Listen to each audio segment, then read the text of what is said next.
புதுச்சேரியில் தினமலர் நாளிதழ் சார்பில் +2 படித்த மாணவர்கள் மேற்கொண்டு என்ன படிக்கலாம், மேற்படிப்புக்கு எந்த துறையை தேர்வு செய்யலாம் என்பது குறித்த உயர்கல்வி ஆலோசனை நிகழ்ச்சி ஆண்டுதோறும் நடத்தப்பட்டு வருகிறது. வழிகாட்டி என்ற பெயரில் 3 நாட்கள் நடைபெறும் இந்த கல்வி திருவிழா வெள்ளியன்று புதுச்சேரி சுபலட்சுமி மகாலில் துவங்கியது.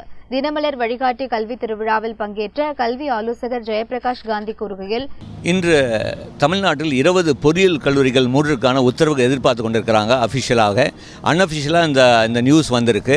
இப்போ 20 பொறியியல் கல்லூரிகள் மூடுறதுக்கு காரணம் என்ன அப்படின்னு பார்த்தீங்கன்னா, அவங்களால நடத்த முடியல. ஏன்னா அவங்களால அட்மிஷனும் போட முடிய மாட்டேங்குது. போன வருஷம் கலந்தாய்வில் பார்த்தீங்கன்னா 124 கல்லூரிக்கு மேலே 100 அட்மிஷன் கூட நடத்தலை.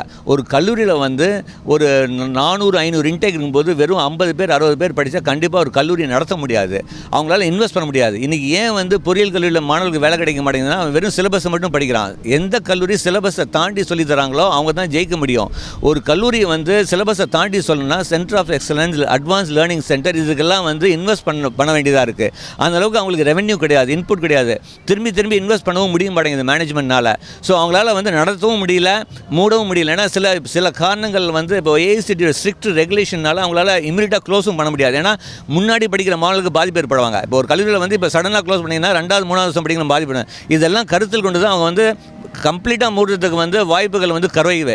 இப்போ 20 கல்லூரிக்கு கொடுக்கறதுக்கு வாய்ப்பு இருக்குது. இப்போ அது அஃபிஷியலாக வரப்போகுது. இந்த ப்ராப்ளம் என்ன காரணம் அப்படின்னா, only because of the technology advancement தான். ஸ்டூடெண்ட் கண்டிப்பாக எந்த கல்லூரி தேர்ந்தெடுக்கணும்னா, எந்த கல்லூரி சிலபஸை தாண்டி சொல்லி தராங்களோ அந்த கல்லூரி தான் தேர்ந்தெடுக்கணும். இனிமேல் பொறியியல் கல்லூரி நான் சஜஸ்ட் பண்ணுறது ஏஐசிடிக்கு அவங்களுடைய வருமானத்தில் 20% ஒவ்வொரு வருஷம் அட்வான்ஸ் லேர்னிங்க்கு முதலீடு பண்ணால்தான் பர்மிஷனே கொடுக்கணும். இல்லைனா க்ளோஸருக்கு வேண்டிய வழிமுறைகள் கொடுக்கணும். ஏன்னா வெறும் பணத்தை வாங்கிட்டு இன்வெஸ்ட் பண்ணாமல் இருக்க முடியாது. இன்றைக்கி டெக்னாலஜி அவ்வளோ அட்வான்ஸாக மூவ் ஆகிட்டுருக்கு. அடுத்தது கம்பெனிகள் என்ன பண்ணுறாங்க, முதல்ல கம்பெனிகள் செலக்ட் பண்ணி பொறியியல் மாணவர்களுக்கு அவங்க ட்ரைனிங் கொடுத்துருந்தாங்க. இன்றைக்கி கம்பெனிகள் காலேஜே ட்ரைனிங் கொடுக்கணும்னு எதிர்பார்க்குறாங்க. உண்மை தான். இப்போ ஒரு ஐடி கம்பெனி இருக்குன்னா ஒரு 3000 பேர் எடுக்கிறாங்கன்னா 3000 பேருக்கு ட்ரைனிங் கொடுக்கணும்னா அந்த அளவுக்கு பில்டிங் வேணும், இன்ஃப்ராஸ்ட்ரக்சர் வேணும், ஸ்பெண்ட் பண்ண வேண்டியதாக இருக்குது. இந்த சுமைகள் அவங்களுக்கு கஷ்டமாக இருக்குது. இன்றைக்கி இருக்கிற சூழ்நிலையில், ஐடியுடைய சூழ்நிலையில் அது காலேஜே பண்ணணும்னு எதிர்பார்க்குறாங்க. ஸோ காலேஜுக்கு இன்வெஸ்ட்மெண்ட் ஜாஸ்தி ஆக போகுது.